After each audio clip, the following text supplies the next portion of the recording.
Efesios.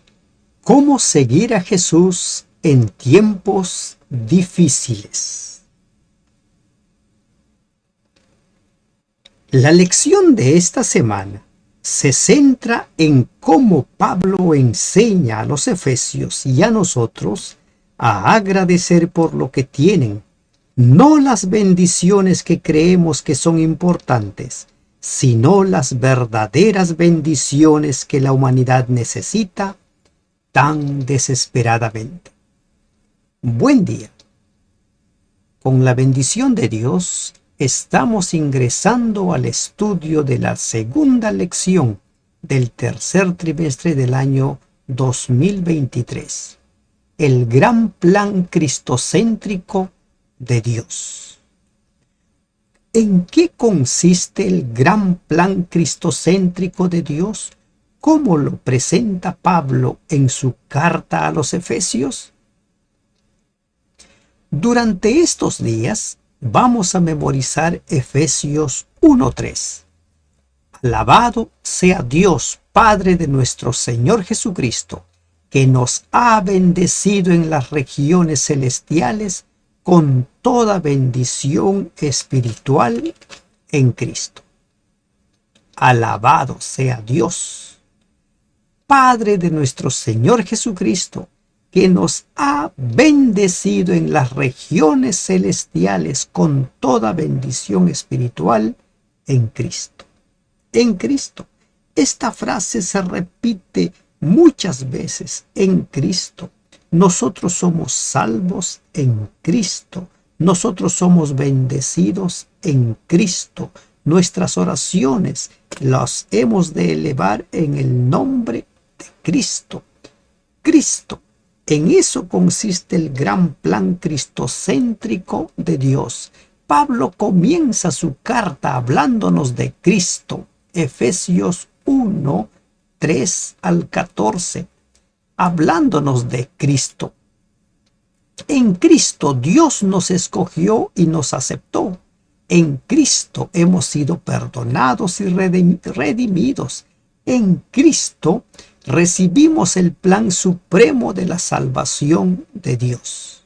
En Cristo la humanidad tiene su única oportunidad de unidad y armonía. En Cristo vivimos llenos de alegría y alabanza. ¿Ven ustedes? En Cristo. Todo es en Cristo.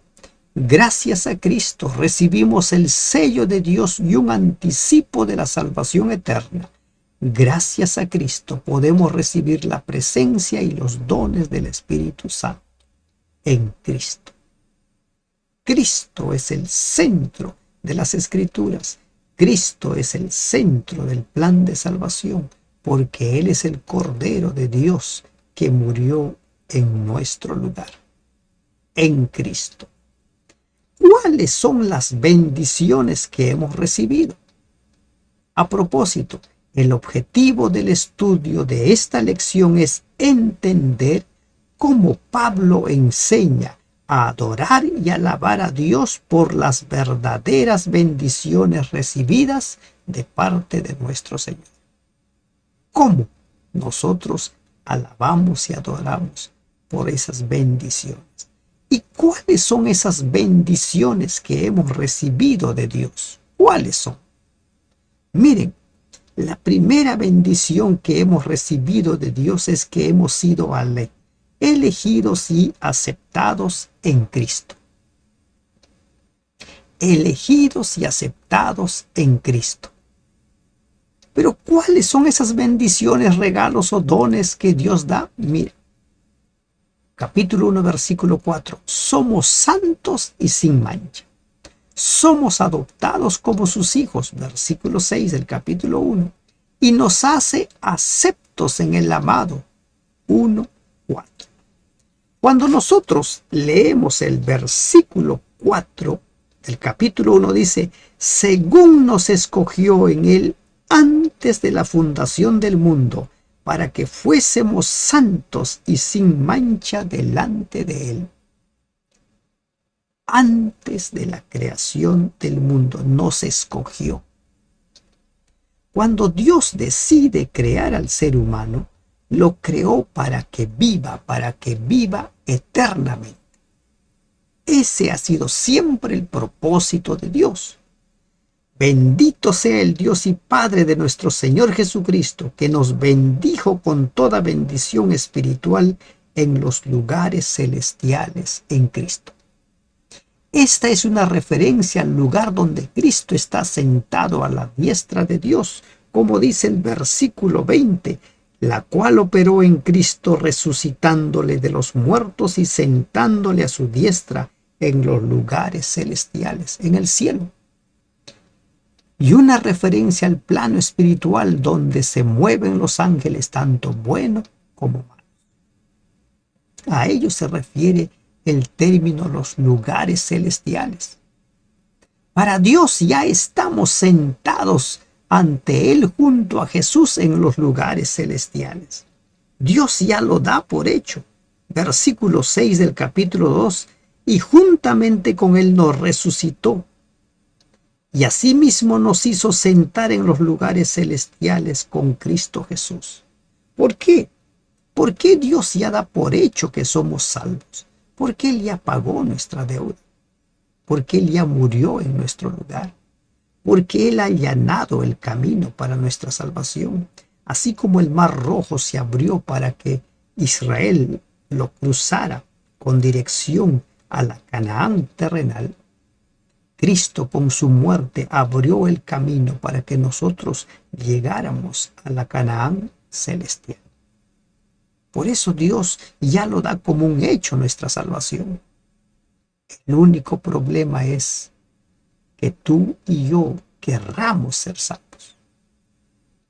Para Dios ya estamos sentados junto a Él, junto a Jesús en los lugares celestiales. Somos testimonio para los ángeles, como dice el versículo 10 del capítulo 3, para que la multiforme sabiduría de Dios sea ahora dada a conocer por medio de la iglesia a los principados y potestades en los lugares celestiales. Y debemos amarnos contra el ataque de los ángeles caídos que habitan en este plano. ¿Cuáles son esas bendiciones? Somos santos y sin mancha. Somos adoptados como sus hijos. Nos hace aceptos en el amado. Hemos sido elegidos y aceptados en Cristo desde antes de la fundación del mundo, según nos escogió en Él antes de la fundación del mundo. Recuerda, Dios quiere que tú vivas eternamente. Dios creó a la humanidad para que viva eternamente. Él no quiere que ninguno se pierda y por eso tomó nuestro lugar. Pero nuestra salvación está en nuestras manos, en la decisión que tomemos de aceptar o no aceptar el regalo, la bendición que Dios nos ofrece. Efesios 1, 7 y 8. Y en quien tenemos redención por su sangre, el perdón de pecados, según las riquezas de su gracia, que hizo sobreabundar para con nosotros en toda sabiduría e inteligencia. Nuestra redención es costosa y el perdón que Dios nos ofrece es generoso. El pecado había sido una fuerza tenebrosa y dominante en la vida de la audiencia de Pablo. Pablo puede describirlos en su existencia anterior como muertos en vida, muertos en sus delitos y pecados, como dice Efesios 2:1. Y Él os dio vida a vosotros cuando estabais muertos en vuestros delitos y pecados. Muertos, pero andando, ¿no? Andando y haciendo lamentablemente lo que el pecado, lo que Satanás nos impulsaba a hacer, esclavizados al pecado. Allí es donde entra la redención, una redención costosa, una redención que costó la vida de Cristo. Y Dios está dispuesto no solo a morir, sino también a perdonar nuestros pecados una y otra vez mientras exista verdadero arrepentimiento. Pablo escribe a personas que como nosotros habían sido un día hijos de ira, esclavos del pecado, pero habían sido redimidos, es decir, liberados de la esclavitud del pecado. La redención era el medio mediante el cual un esclavo quedaba libre de su amo, en este caso, el pecado. Junto con la redención recibimos el perdón de nuestros pecados a través de un enorme costo. ¿Cuál es ese costo? La sangre de Cristo. Primera de Pedro 1, 18 y 19. Y el versículo 7 de Efesios 1, en quien tenemos redención por su sangre, el perdón de pecados, según las riquezas de su gracia. Esto implica que dejamos de ser objetos sin valor, usados por un dueño tirano para convertirnos en seres libres de un enorme valor, hijos e hijas de Dios. ¿Por qué? Porque somos redimidos por su sangre, por la sangre derramada por Cristo. Y además Él nos ofrece perdón, perdón a nuestros pecados. Ten en cuenta que la idea de que Dios paga a Satanás el precio de la redención es medieval, no es bíblica. Dios no le debe nada a Satanás ni le paga nada. Nada. Los beneficios del Calvario también incluyen el perdón de los pecados en la cruz. Cristo tomó sobre sí el precio de nuestro pecado, de lo pasado y lo futuro. Porque nosotros solo vamos a ser salvos cuando aceptamos su salvación, cuando aceptamos ese pago que Él ha hecho. Pero previamente necesitamos obtener su perdón, ser limpios de nuestros pecados.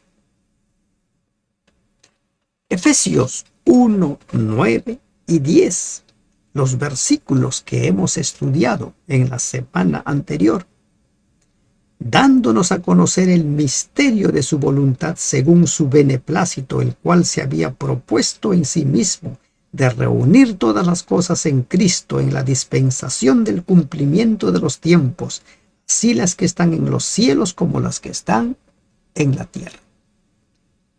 La dispensación de los tiempos establecidos. Jesús encabeza el plan escatológico final de Dios. Este plan cristocéntrico se elaboró antes de la creación del mundo, como lo dice el versículo 4 del capítulo 1 de Efesios, y es tan amplio que abarca todo el tiempo en el cumplimiento de los tiempos establecidos. Y el espacio, todo lo que está en el cielo y todo lo que está en la tierra. Pablo anuncia la unidad en Cristo como la gran meta divina para el universo. El gran plan cristocéntrico de Dios consiste en reunir todas las cosas en Cristo, las que están en la tierra y las que están en los cielos. Un solo cuerpo. Él es la cabeza. Él es la cabeza. La unidad en Cristo se basa ¿en qué? En la muerte de Cristo, en su resurrección, en su ascensión y en su exaltación. En eso se basa. El plan comienza unificando a la humanidad, judíos y gentiles, en una sola iglesia. La iglesia, por tanto, debe permanecer unida, evitando conductas que la separen. Este es el reto, el desafío de cada uno de los miembros de la iglesia de Dios ahora. Evitando conductas que rompan esa unidad. Entonces la iglesia, como un ejército unido, luchará con vigor por la paz en el nombre de Cristo. Efesios 6, 10 al 20. La metáfora con la cual Cristo o Pablo ilustra pueblo de Dios, un ejército bien equipado, bien armado, preparado para vencer, porque Cristo es la cabeza. ¿Cuál es el propósito? ¿Cuál es otra de las bendiciones que Dios nos da en Cristo? Y es que nosotros lleguemos a la unidad. A la unidad. Pero también hemos sido redimidos, hemos sido rescatados para la alabanza de su gloria, para vivir, que nosotros vivamos para alabar su gloria. ¿Y en qué consiste esto? Los versículos 11 y 12 del capítulo 1 dice: en él asimismo tuvimos herencia, habiendo sido predestinados conforme al propósito del que hace todas las cosas según el designio de su voluntad. 12. A fin de que seamos para alabanza de su gloria, nosotros los que primeramente esperábamos en Cristo. A fin de que seamos para alabanza de su gloria. Pero ¿en qué momento nos convertimos nosotros en herencia de Dios? Miren, en esta parte vamos a encontrar nosotros dos aplicaciones de la palabra herencia. Nosotros tenemos herencia en Dios, pero también nosotros somos herencia para Dios. Y cuando nos convertimos en herencia para Dios, y cuando tenemos en herencia de Dios, entonces nosotros tendremos una vida, habremos desarrollado una vida que alabe a Dios, que glorifique a Dios. Para reforzar nuestra confianza y nuestra identidad como cristianos, Pablo nos recuerda que Dios nos ha dado bendiciones, nos ha hecho hijos e hijas de Dios y tiene un plan especial para realizar a través nuestro. ¿Y cuál es eso? Unir todas las cosas en Cristo. Debemos ser conscientes de la confianza que Dios ha depositado en nosotros como respuesta. Nuestra vida debe ser para alabanza de su gloria. Pero ¿cuándo se produce eso? Cuando nosotros tenemos nuestra identidad como cristianos, cuando sabemos quiénes somos, cuando sabemos a dónde vamos, cuando sabemos en quién creemos, qué creemos. Cuando sucede eso, alabanza para la gloria de Dios. Nuestra vida ha de ser una alabanza para la gloria de Dios. No perdamos de vista ello. Ahora, el papel del Espíritu Santo, la bendición del Espíritu Santo en nuestra vida. Es interesante esta parte, los versículos 13 y 14. Y es bueno que lo entendamos, porque algunos confunden este sello con el sello del tiempo del fin. Versículo 13. En él también vosotros, habiendo oído la palabra de verdad, el evangelio de vuestra salvación, y habiendo creído en él, fuisteis sellados con el Espíritu Santo de la promesa, que es las arras de nuestra herencia, hasta la redención de la posesión adquirida para alabanza de su gloria. Las arras. ¿Qué son las arras? La garantía. La garantía. Nosotros somos sellados con el Espíritu Santo. Ese sello es la garantía de nuestra herencia. La garantía de nuestra herencia. Al explorar la importancia del Espíritu Santo en la vida de los creyentes, Pablo utiliza dos imágenes o metáforas para el Espíritu. En primer lugar, describe al Espíritu Santo como un sello. Como un sello, sellados. ¿Y cuándo se produce este sello? Desde el momento de nuestra conversión, desde el momento en que lo aceptamos como nuestro Salvador. El sello, cuando aceptamos a Jesús como nuestro Salvador, recibimos el Espíritu Santo y quedamos marcados como propiedad divina. Pero también Pablo utiliza para el Espíritu Santo la figura de la garantía. El Espíritu Santo es la garantía de nuestra herencia, que señala hacia el momento en que la herencia se entregará en su totalidad. Es la garantía. Prestemos atención a esto.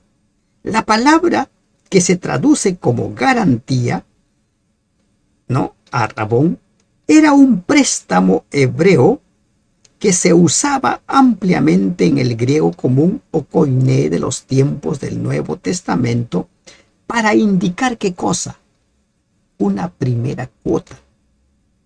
¿Ah? Una primera cuota, un depósito, un pago inicial, un anticipo que requiere que el pecador realice pagos adicionales. Este sello, estas arras, esta garantía es la cuota inicial, la garantía de que vamos a ser salvos. Como decíamos hace un momento, algunos confunden este sello con el sello del tiempo del fin. Después de la cuota inicial hay que hacer todavía simbólicamente otros pagos. Después del sello del tiempo del fin, el que es injusto siga siendo injusto, el que es santo siga siendo santo. Se selló el tiempo de gracia, se cerró. Se cerró. Entonces, en esto consiste las arras, la garantía. La garantía. El Espíritu Santo en la vida de los creyentes es un anticipo de la herencia plena de salvación y redención que recibirán con la venida de Cristo. Nuestro trabajo es recibir con un corazón agradecido y sumiso lo que se nos ha ofrecido en Cristo Jesús. Las mercedes de Dios os rodean a cada momento, y os sería provechoso considerar cómo y de dónde os vienen las bendiciones cada día. Permitid que las preciosas bendiciones de Dios despierten gratitud en vosotros. No podéis enumerar las bendiciones de Dios, la constante bondad amorosa de que os hace objeto, porque son tan abundantes como las refrescantes gotas de la lluvia. Hay nubes de gracia suspendidas, listas para derramarse sobre vosotros. Si apreciarais el valioso don de la salvación, seríais sensibles a la diaria verificación de la protección y el amor de Jesús. Seríais guiados por los caminos de la paz. El plan cristocéntrico de Dios tiene un solo propósito: nuestra salvación. Nuestra salvación. Todo lo que demanda, todo lo que exige la paga del pecado, todo lo que exige ha sido satisfecho, ha sido pagado. Y ahora a nosotros solo nos queda un camino: aceptar a Jesús como nuestro Salvador. Aceptar a Jesús como nuestro Salvador. Recuerda, tú y yo hemos nacido para vivir eternamente. Nuestra deuda, la deuda del pecado, ha sido pagada. Cristo está intercediendo por nosotros.